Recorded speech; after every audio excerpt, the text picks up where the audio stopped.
A la guerra contra Velles le siguió pronto la guerra contra Faleria, y allí también el ejército romano tuvo que hacer un gran esfuerzo para tomar la ciudad.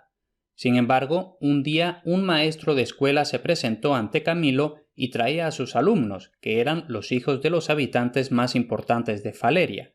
Camilo se sorprendió al ver semejante grupo venir desde la ciudad, pero su sorpresa no tardó en convertirse en indignación cuando el traidor maestro ofreció entregarle a los niños que estaban bajo su protección.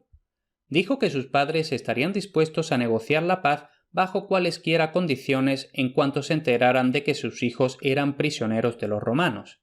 En lugar de aceptar aquella propuesta, Camilo envió a los niños de vuelta con sus padres y le dio a cada uno de ellos una vara para que azotaran al traidor maestro mientras iban de camino de vuelta a la ciudad. Cuando los padres se enteraron de que los niños debían su libertad a la generosidad del enemigo, se maravillaron. En lugar de continuar con la guerra, ofrecieron rendirse, y Camilo no solo aceptó las condiciones, sino que los hizo aliados de Roma. De esa forma terminó aquella segunda guerra gracias a sus esfuerzos y los romanos volvieron a celebrar una victoria.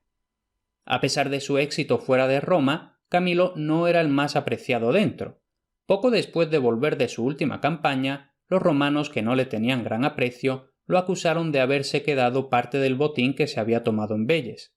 Esta acusación era falsa, pero a pesar de las protestas de Camilo, seguían repitiéndola y finalmente lo convocaron ante los magistrados para que se le juzgara. Esto era algo humillante, pero Camilo habría aceptado si hubiera tenido la esperanza de que el juicio sería justo. Sin embargo, como todos los jueces eran sus enemigos, se negó a presentarse ante el tribunal y prefirió exiliarse y abandonar la ciudad. Pero cuando estaba cruzando las puertas, no pudo contener su indignación y, alzando las manos hacia el cielo, imploró que sus conciudadanos fueran castigados por su ingratitud. Aquel ruego fue atendido. No poco después de que Camilo hubiera dejado Roma, los galos, un pueblo bárbaro al norte de Italia, bajaron hacia el sur arrasando todo a su paso, mandados por su caudillo llamado Breno. Estos bárbaros eran altos y fieros y robaban y mataban sin miramientos a donde quiera que fueran. Antes de que los romanos pudieran hacer nada por frenarlos, se presentaron a las puertas de la ciudad de Clusio y la asediaron. Los habitantes de Clusio eran amigos y aliados de los romanos, que enviaron 3 embajadores de la familia Fabia para ordenar a los galos que se fueran. Breno los recibió con desprecio y no prestó atención a su petición.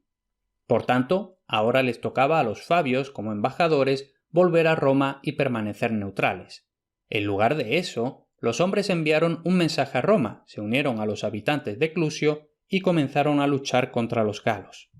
Breno se enfureció ante aquella falta de imparcialidad. Encolerizado, abandonó Clusio y emprendió la marcha hacia Roma, diciendo que haría pagar a los romanos la culpa de sus embajadores. Cuando los galos llegaron a la ciudad, se sorprendieron al ver las puertas abiertas, las calles abandonadas y las casas vacías. Al principio no se atrevían a entrar, no fueran a caer en una emboscada, pero, tranquilizados por el silencio, finalmente entraron. Conforme iban caminando por las calles, contemplaban con admiración los hermosos edificios. Finalmente llegaron al foro y allí volvieron a detenerse maravillados frente a aquellos ancianos sentados en silencio y quietos en las sillas. Aquella visión era tan impresionante que se quedaron pasmados y empezaron a preguntarse si se trataba de personas reales o de estatuas. Uno de los galos, deseoso de averiguarlo, extendió la mano para tocar la barba de uno de los sacerdotes. Aquel gesto los romanos lo consideraban un insulto, por lo que el anciano levantó su vara y golpeó al bárbaro en la cabeza. El galo quedó indignado por ser golpeado, por muy débil e inofensivo que fuera el golpe, y de un tajo le cortó la cabeza al sacerdote. Aquello fue el comienzo de la masacre. Los sacerdotes y senadores fueron aniquilados y luego comenzó la rapiña. Tras saquear todas las casas y templos y llevarse o destruir sus preciosos contenidos, los bárbaros prendieron fuego a la ciudad, que no tardó en convertirse en un montón de escombros. Aquel fuego tuvo lugar el año 390 a.C., y en él murieron muchos registros de la historia temprana de Roma. Por culpa de esa pérdida, no queda mucha información fiable de aquella época, pero los romanos poco a poco fueron compilando la historia que hemos estado contando hasta ahora. Ahora sabemos que muchas de estas historias no pueden ser ciertas y que muchas otras deben de ser verdades a medias. Este es también el caso de las siguientes historias, pues los primeros historiadores no empezaron a escribir hasta muchos años después de aquel incendio de Roma. Sin embargo, los romanos creían a pies juntillas todas esas historias y la gente de hoy en día tiene que conocer tan bien las historias falsas como las verdaderas y las dudosas. Roma quedó destruida excepto el Capitolio, donde el pequeño ejército estaba atrincherado tras las enormes murallas construidas hacía tiempo por Tarquino. Aquella fortaleza estaba situada en lo alto del monte Capitolino, de modo que los galos no podían tomarla fácilmente. Cada vez que trataban de escalar las escarpadas laderas, los romanos les daban un baño de flechas y piedras, y día tras día los galos permanecieron en su campamento al pie del Capitolio a la espera de que los romanos, acuciados por la falta de comida, se rindieran. Los soldados comprendieron que ese era el plan de Breno, así que, para convencerlo de que era en vano, arrojaron hogazas de pan ladera abajo hacia los galos. Cuando el caudillo galo vio aquellos inusuales proyectiles, comenzó a dudar sobre el éxito de su plan, pues si los romanos estaban dispuestos a tirarles pan, sin duda aún debían de tener muchas provisiones. Sin embargo, una noche uno de los centinelas del campamento galo vio a un soldado romano bajando descalzo y sin hacer ruido la ladera sobre la cual estaba el Capitolio. Se trataba de un mensajero que había ido a informar a los fugitivos de Roma y pedirles que acudieran en su auxilio. El galo informó de lo que había visto a Breno y éste decidió hacer algo atrevido para sorprender a los romanos la noche siguiente. Mientras las agotadas tropas dormían, los galos escalaron en silencio siguiendo el mismo camino que el romano la noche anterior. Los bárbaros iban escalando cuando un ruido accidental de una de sus armaduras despertó a los gansos sagrados que vivían en el Capitolio. Sus agitados graznidos despertaron inmediatamente a un soldado romano llamado Manlio. Este hombre miró hacia la muralla y vio a un enorme galo sobre ella. Corrió hacia él y no le resultó difícil empujarlo y tirarlo de cabeza.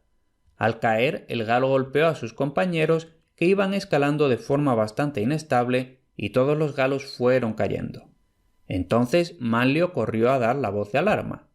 Los galos habían perdido toda esperanza de tomar por sorpresa a los romanos del Capitolio, por lo que Breno ofreció marcharse de Roma con la condición de que el Senado le entregara 1000 libras romanas de oro, unos 330 kilos.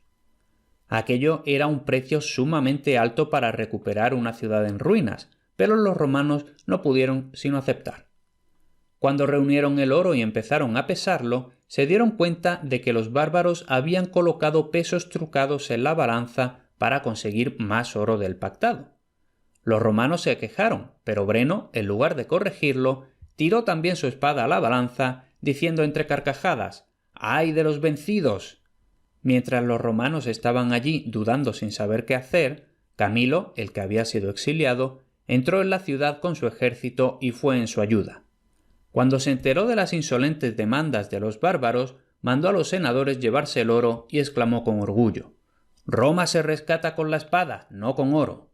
Entonces retó a Breno a luchar y tuvo lugar poco después la batalla en la que los galos fueron derrotados con gran matanza y expulsados de Roma. En cuanto se hubieron ido los restantes bárbaros, los fugitivos romanos empezaron a volver y hubo muchos lamentos cuando vieron su ciudad y sus hogares destruidos. En lugar de perder el tiempo en inútiles lágrimas, se pusieron manos a la obra y reconstruyeron sus casas con las rocas de las ruinas. Y como cada ciudadano situó su casa donde le pareció, el resultado fue muy irregular. Manlio, el soldado que salvó el Capitolio de los galos, fue recompensado con el sobrenombre de Capitolino, una casa y una pensión. Estaba tan orgulloso de aquellos honores que se le subieron a la cabeza y quiso ser rey de Roma. Maquinó un plan para obtener el mando de la ciudad, pero fue descubierto antes de que pudiera llevarlo a cabo. Por tanto, Manlio Capitolino fue acusado de traición y arrestado. Fue juzgado, hallado culpable y sentenciado a muerte. Como cualquier traidor, fue arrojado desde lo alto de la roca Tarpeya y de esa forma murió al pie de la montaña que hacía poco él mismo había salvado del asalto de los galos.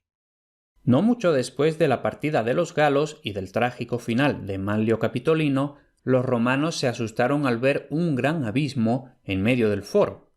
Aquel agujero era tan profundo que no se podía ver el fondo, y aunque los romanos se esforzaron por rellenarlo, todo el trabajo parecía ser en vano. Desesperados, fueron a consultar a los sacerdotes como de costumbre, y tras muchas ceremonias, los augures les dijeron que aquel abismo se cerraría solo cuando la cosa más preciada en Roma hubiera sido arrojada a las profundidades. Las mujeres empezaron a tirar sus joyas, pero el abismo continuaba como siempre. Finalmente, un joven llamado Curcio dijo que las posesiones más preciadas de Roma eran sus hombres heroicos, y por el bien de la ciudad se preparó para sacrificarse. Ataviado con su armadura, se montó en un robusto corcel y galopó valientemente hacia el foro. Entonces, en presencia de todos los reunidos allí, hizo correr al caballo y saltó al abismo, que se cerró al momento tras tragárselo para siempre. Aunque esta historia es muy improbable, los romanos se la contaban siempre a sus hijos, y Curcio siempre fue considerado un ejemplo de gran patriotismo. El lugar donde se decía que esto había ocurrido se quedó cenagoso por un tiempo y se le puso el nombre de Lago Curcio. Incluso después de secarse por completo, siguió conociéndoselo así. El mismo año que Curcio se había sacrificado por el bien del pueblo, también murió Camilo.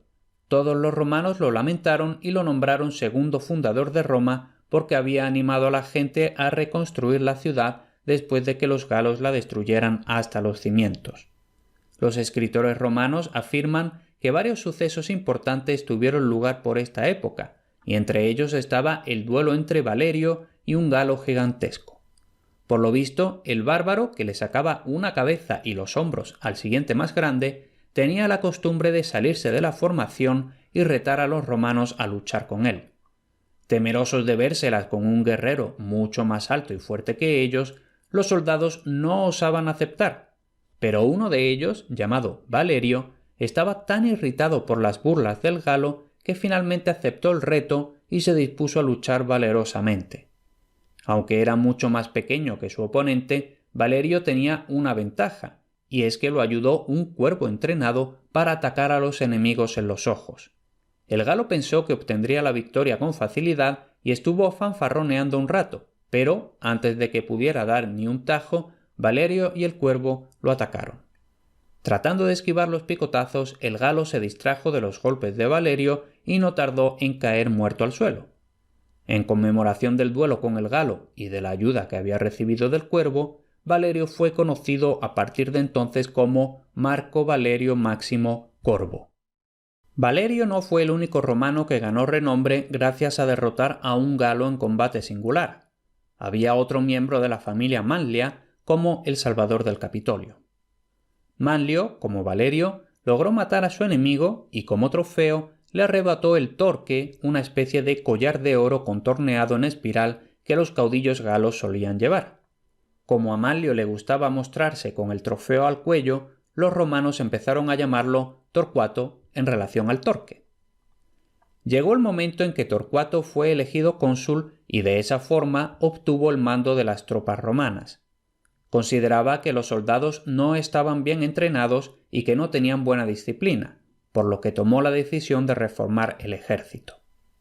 Así pues, dio órdenes estrictas de que cada soldado obedeciera inmediatamente y añadió que condenaría a muerte a cualquiera que se lanzara a la batalla sin esperar la señal.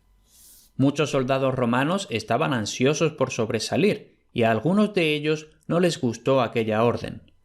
En la siguiente batalla, el propio hijo del general estaba tan deseoso de comenzar la pelea que fue el primero en desobedecer las nuevas órdenes. Sabiendo que la disciplina debe mantenerse a toda costa, Torcuato hizo llamar a su hijo en cuanto terminó el combate.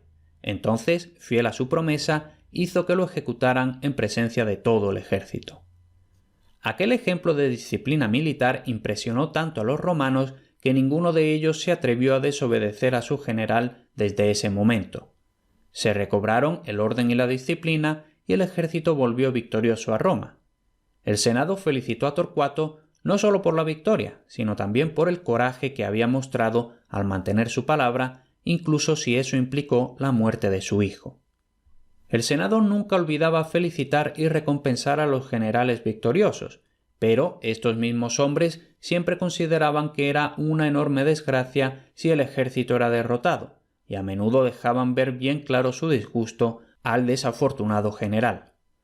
Por tanto, cuando Espurio Postumio, uno de los cónsules, cayó en una emboscada durante una guerra con los samnitas, quedaron ciertamente disgustados. Los romanos se vieron atrapados en el desfiladero de una montaña conocido como las Orcas Caudinas, y al verse rodeados desde todas partes, tuvieron que rendirse. Entonces todo el ejército fue sometido a la humillación de pasar bajo el yugo, y el cónsul tuvo que prometer que Roma no retomaría la guerra. Cuando Postumio volvió a Roma, fue severamente criticado por los senadores, que estaban sumamente enfadados por la promesa que había hecho de no volver a luchar con los samnitas. En su cólera, juraron que no mantendrían la promesa que él había hecho. Entonces Postumio les dijo que, dado que su conducta les disgustaba tanto, más les valía que lo ataran de pies y manos y lo enviaran a los samnitas. Por raro que parezca, el Senado le tomó la palabra y Postumio, atado como un criminal, fue llevado al campamento samnita. Cuando los enemigos oyeron que, aunque atado de semejante forma, había ido por su propia voluntad, se sorprendieron y admiraron su coraje. Sabían que los romanos iban a retomar la guerra, pero se negaron a vengarse sobre Postumio y lo devolvieron sin hacerle daño. Se dice que otro romano también mostró gran patriotismo durante las guerras contra los samnitas.